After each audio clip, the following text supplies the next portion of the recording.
Today is May 6th, and we're walking through the Bible, answering the questions, who am I? Who is God? And what the heck are we doing together? We are studying Ruth chapter 2, verses 1 through chapter 4, verse 22, John chapter 4, 43 through 54, Psalm 105, 16 through 36, and Proverbs 14, 26 and 27. In Ruth, we are following the saga, the story of a woman, named Ruth, that went back to Israel with her mother-in-law after her husband died and all of the men in the family died. So verse 1 of chapter 2. Now there was a wealthy and influential man in Bethlehem named Boaz, who was a relative of Naomi's husband Elimelech. One day Ruth the Moabite said to Naomi, "Let me go out to the harvest field and pick up the stalks of grain left behind by anyone who is kind enough to let me do it." So their welfare system in the state of Israel, the nation of Israel, was that you got to go out after the harvesters were done with the field. They wouldn't go back over and do it twice or three times. They would make sure they left some in the field for those who needed some food. And we call it gleaners, and this particular translation doesn't use that word. So Naomi replied, "All right, my daughter, go ahead." So Ruth went out to gather grain behind the harvesters, and it just so happened. Don't you just love that? Just so happened in God's plan. She found herself working in a field that belonged to Boaz, the relative of her father-in-law, Elimelech. And so while she was there, Boaz came from Bethlehem and greeted the harvesters and said, "The Lord be with you." "The Lord bless you," the harvesters replied.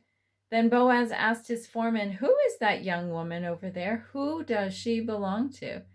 And people are watching you. People are watching me. And they know more about us than we know that they know. And the question is, who do you belong to? Do they know who you belong to? And I would hope that they could tell that you belong to your Father in heaven. And the testimony would be strong. Who do you belong to? What group do you belong to?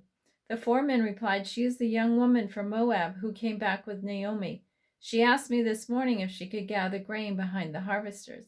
She's been hard at work ever since, except for a few minutes rest in the shelter." Once again, people watch you.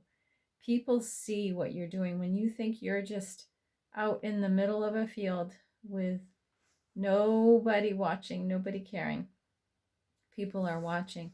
So Boaz went over to her and said to Ruth, "Listen, my daughter, stay right here with us. When you gather grain, don't go to any other field. Stay right behind the young women working in my field." And then he said, "When you're thirsty, then drink at my well." So Ruth fell at his feet and thanked him warmly. "What have I done to deserve such kindness?" she asked. "I'm only a foreigner." Now remember, they weren't supposed to mix with the foreigners and the pagan nations. "Yes, I know," Boaz replied, "but I also know about everything you have done for your mother-in-law since the death of your husband. I have heard how you left your father and mother and your own land to come and live here among complete strangers. May the Lord, the God of Israel, under whose wings you have come to take refuge, reward you fully for what you have done." When we decide to take refuge under the wings of our God, our Creator, our Father in heaven, He will take care of us, and He'll use people to do it. "I hope I continue to please you, sir," she replied. "You have comforted me by speaking so kindly to me, even though I am not one of your workers." At mealtime, Boaz called over to her, "Come over here and help yourself to some food." And verse 15, when Ruth went back to work again, Boaz ordered his young men, "Let her gather grain right among the sheaves without stopping her, and pull out some heads of barley from the bundles and drop them on purpose for her. Let her pick them up and don't give her a hard time." So we call this handfuls on purpose, handfuls of blessing on purpose. So God is giving us handfuls of blessing on purpose. And she went home, and verse 19, "Where did you gather all this grain today?" Naomi asked. "Where did you work? May the Lord bless the one who helped you." So Naomi knew how it worked.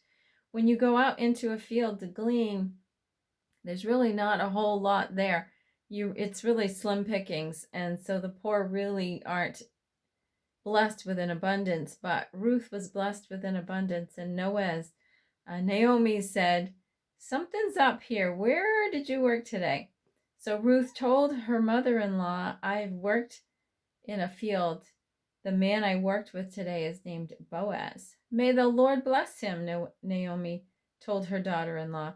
"He is showing his kindness to us as well as to your dead husband. That man is one of our closest relatives, one of our family redeemers. In other words, a kinsman redeemer." And this is an example of our God, Jesus Christ, who is our kinsman redeemer. He became our kinsman, our relative, a human being, so that he could become our redeemer. And then Naomi said, "Oh, this is good. Stay right there and don't leave this man's field and work with him." So she worked all through the summer, and she did all of the different harvests, the different crops. And then one day in verse 1 of chapter 3, one day Naomi said to Ruth, "My daughter, it's time that I found a permanent home for you so that you will be provided for. Boaz is a close relative of ours, and he's been very kind by letting you gather grain with his young women.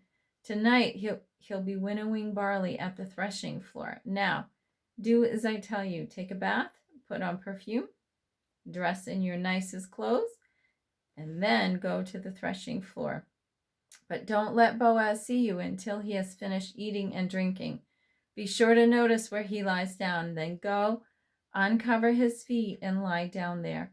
He will tell you what to do." "I will do everything you say," Ruth replied.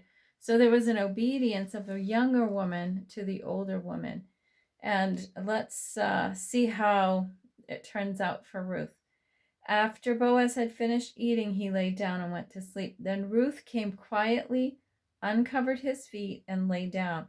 Around midnight, Boaz suddenly woke up and turned over. He was surprised to find a woman lying at his feet.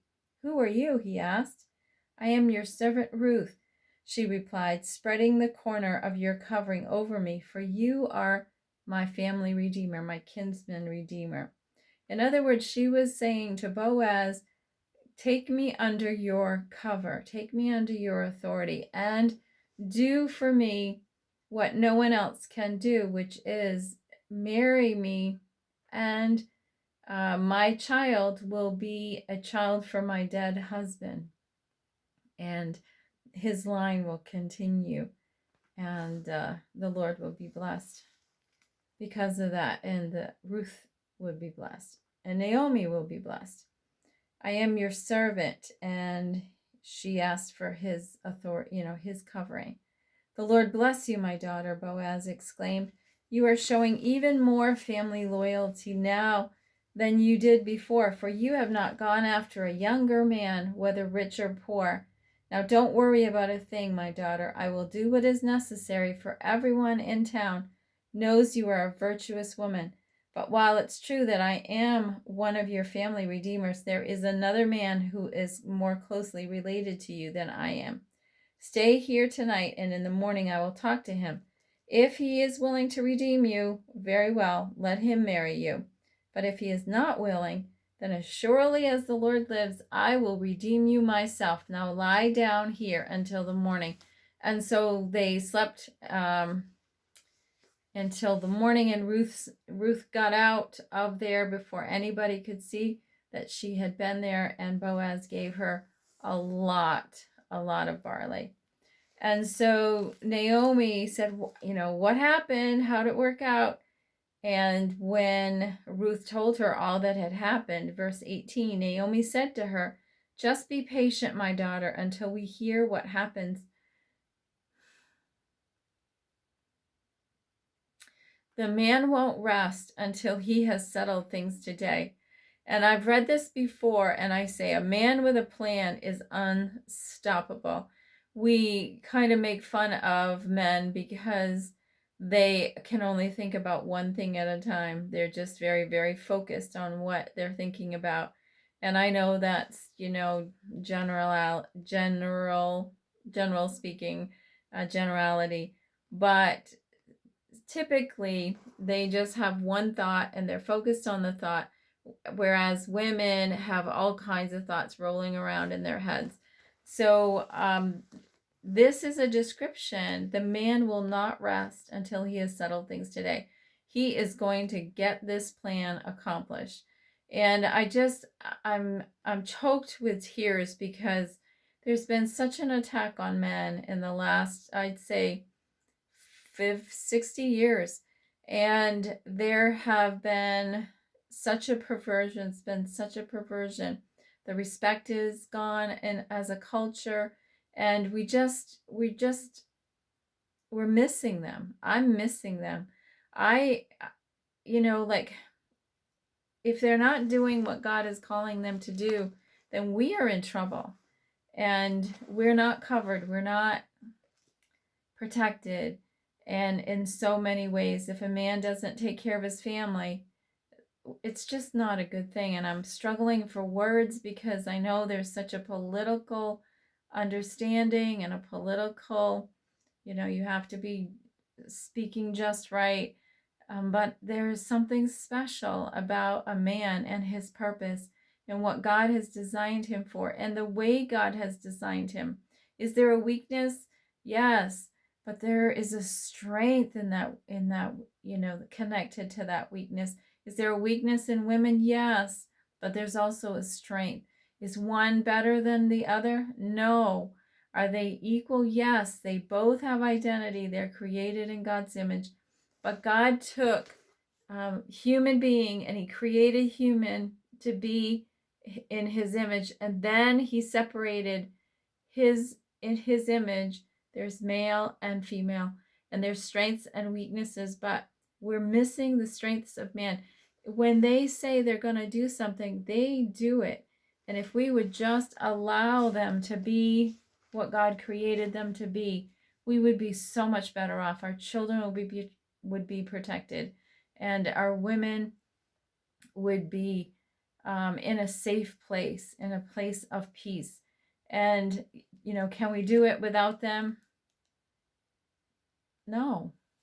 And they can't do it without us.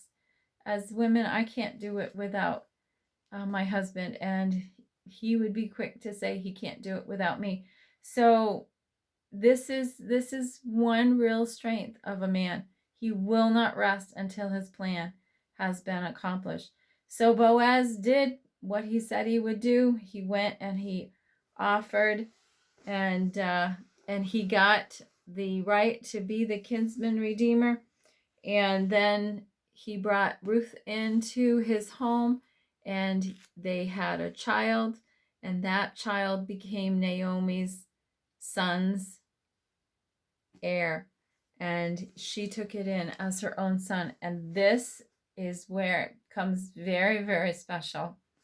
This Moabite woman, who wasn't even supposed to be part of Israel, became a relative of Jesus Christ. Now at last Naomi has a son again, and they named him Obed. He became the father of Jesse and the grandfather of David, who became king of the nation of Israel. In John chapter 4, 43 through 54, Jesus said he said, a prophet is not honored in his own hometown. And then a centurion comes and pleads with the Lord to come and heal his boy. And Jesus said, okay, he's healed. And when the centurion went home, a servant came and said, your boy is better. And it was at the exact time that Jesus said. In Psalm 105, it's a history of Israel. Proverbs, the wisdom of Proverbs. Those who fear the Lord are secure. He will be a refuge for their children. Fear of the Lord is a life-giving fountain. It offers escape from the snares of death. So the fear of the Lord is the beginning of wisdom. And I just want to encourage you to share these videos so God's word may be heard, and have an absolutely blessed day.